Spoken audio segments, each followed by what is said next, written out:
Okay, we are talking now about Punggol East. Now, Punggol East was part of Pasir Ris Punggol, and then it was carved out in the 2011 election.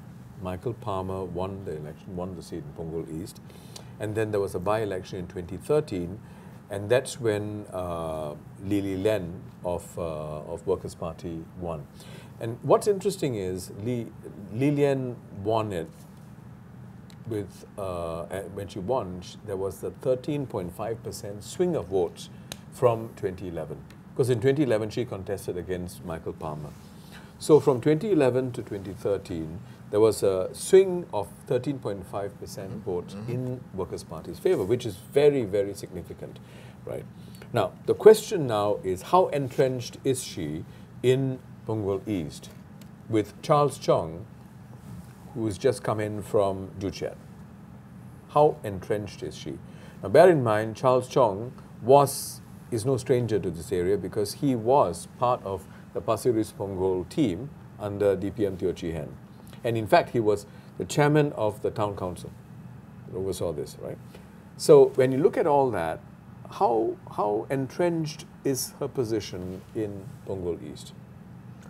I mean, if you look among the three WP-HEL wards, right, one would say that Punggol East is probably, the one that PAP would say, would be, they would have the best chance of winning it back, because it was lost in a by-election. There were the unhappiness that rumbled on from. But even though the swing of 2011. votes was 13.5? Yeah, well, I mean, it was in a by-election. So while I don't think that we should attribute everything to the by-election effect, Li Len has been there for slightly more than 2.5 years. So I think given her very strong grassroots appeal, she connects very well. She strikes people as being very sincere and earnest. But it's been only 2.5 years, right? And of course, Punggol East was the latest addition to the WP-run town council, and I think the sort of questions that arisen with regards to HPTC, may make some voters in Punggol East pause, and ask themselves whether, whether they want to be part of Pasir Ris Punggol Town Council, or whether they want to go with the WP-HPTC. Yeah. Balji? I think this is a dicey constituency for Workers' Party. Dicey as for all the reasons that you have said. But I think one of the reasons why Li Len got such a high percentage of votes is also we have to look back at the tide, the tide that was coming, I mean that came during the elections. I think it was soon after the Hougang by-election, and some of the statements right. made by the PAP leadership at that point about sexual indiscretions on the part of so you're talking about all that. All those, and it was also the lead up to the population white paper. Yes, around that time. So I think, and of course the Lau Tia Kiang and his people could spend all the time, a lot of, they could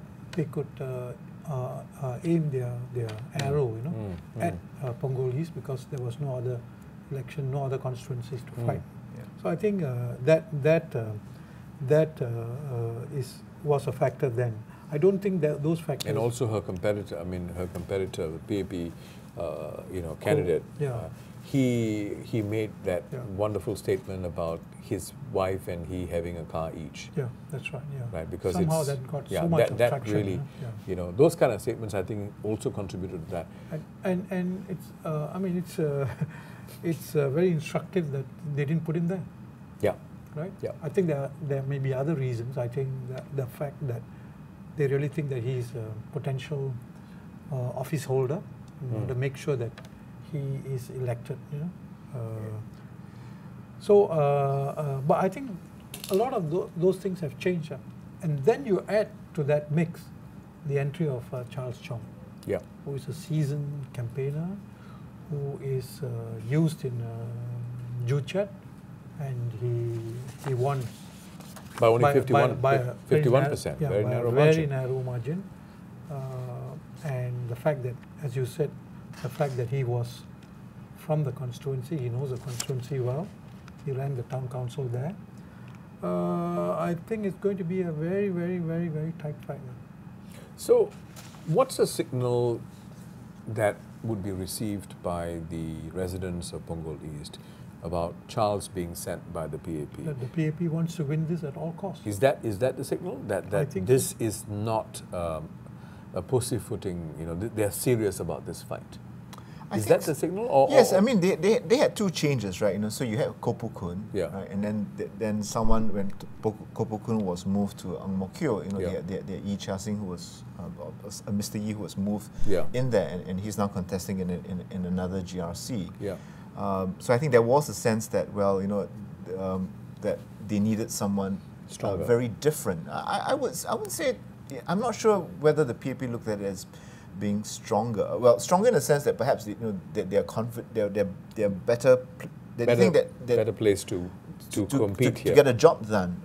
You know, but I think it's really a question of, you know, again, they don't want to parachute someone new, right? So that didn't work with Kopu Kun, you know. So I think they were not sure Kopu Kun's replacement, you know, could have done the job as well, you know. So Charles Chong is not someone new. I mean, you know, he was a Pasir Ris Punggol GRC MP, you know. And he's also the oldest serving MP today. Backbencher MP, 26 years, entered politics in 1988. So when you look at all this, okay, and this is an important part of the discussion. If you look at the demographics of Punggol East residents, right, they're generally young parents, school-going children. They would be concerned about cost of living issues. They'd be concerned about corruption issues. They'll be concerned about things happening efficiently, clean. They don't want their money to be going down the tube, so to speak. These concerns would be there. Now, they therefore may be viewing the AHPTC factor perhaps a lot closely. Perhaps, I'd like your views. Secondly, a few days ago, Mr. Lau Tia Kiang highlighted in his Mandarin speech at the rally that when the Workers' Party inherited the town council, Punggol East, there was a deficit of 200 over 1,000. But then this has been disputed, right? This has been disputed by the PAP, and they're saying, no, there was actually a surplus of a similar amount. So you're talking about this dispute going on at this point in time. I don't think it'll inspire very much of confidence in the residents. Of who? Of residents of Punggol East. Yeah, I think of which party? No, just the residents in general. Right, okay. Or both. The whole thing, it's messy. Yeah. You know? No, but I think that story hasn't seen an end point. And that is because Lau Tia Kiang said there was a deficit. PAP said, no, we gave them a surplus. But where did the surplus come from? Surplus came from a community fund. Yeah. Who controls that who controls that fund? And the next question is, for which I don't have an answer, did the Workers' Party have access to that fund? So I think you've got a couple more days to go and to see whether Lau Tia Kiang is going to, how is he going to respond? It's very unusual because he didn't respond yesterday when he was asked. So he's probably holding it back. Either he's holding it back, or maybe he doesn't have a response. I don't know. You know? But that is a critical factor. Yeah. I think it's a critical Very critical. Because if he does have the information that will ameliorate the concerns of the residents, and he releases it on the last day of campaigning, for example, then I think it's definitely going to work in their favor. Yep. Workers' Party. But if he doesn't have an answer, right, I think it's going to be a blow to people's confidence, the residents' confidence in Workers' Party, given all that's happened in AHPATC, and especially when there is a real bait on the other side, because Charles Chong has made it very clear, and DPM Theo has made it very clear that if the PAP wins Punggol East is going to come under Punggol, Pasir Ris Punggol GRC. Town Council. Sorry, the Town Council. It's going to come under the Town Council. So you've got a carrot on this side. You got a bait on this side. You say, wow, this is strong. I'm unsure here. I'm losing my confidence here. And when your demographic is generally young, starting up life, which way do you think they'll vote? That's my last question. What's your sense? I need to think, man. Eugene. I think that we might see that flight back to safety, if I can put it that way.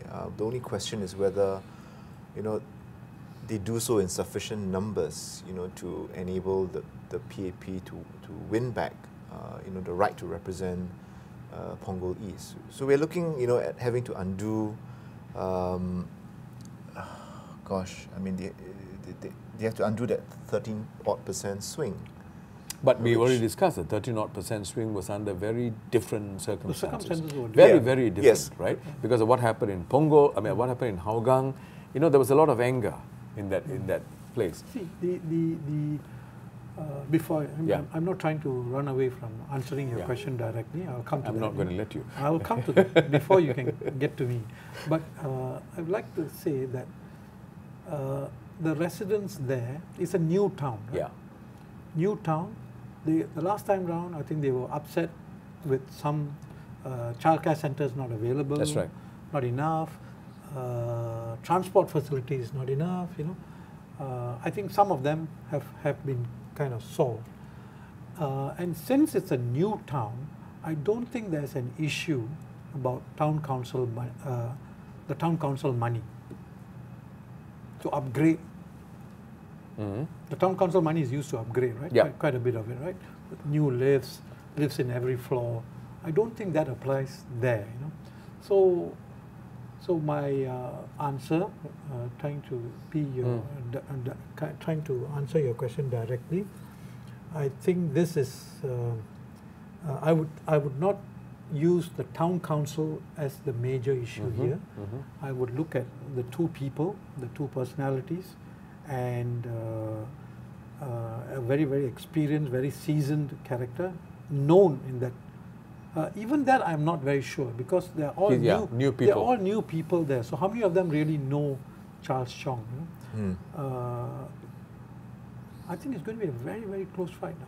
And I would still think that my own sense, I think a lot will still depend on what happens on the last day of campaigning. Exactly. I think a lot of it. Yeah. If the Workers' Party makes a strong case that their slate is clean in the way they handled it, I think there would be a surge in support for Workers' Party. And the slate is clean is one argument. I think the other argument, if what Lau Chia Kiang saying is right, then there is an element of unfairness. Unfairness. And in a young constituency with that matters. I think it matters a lot. Yes. For the young people. Right. Thank you.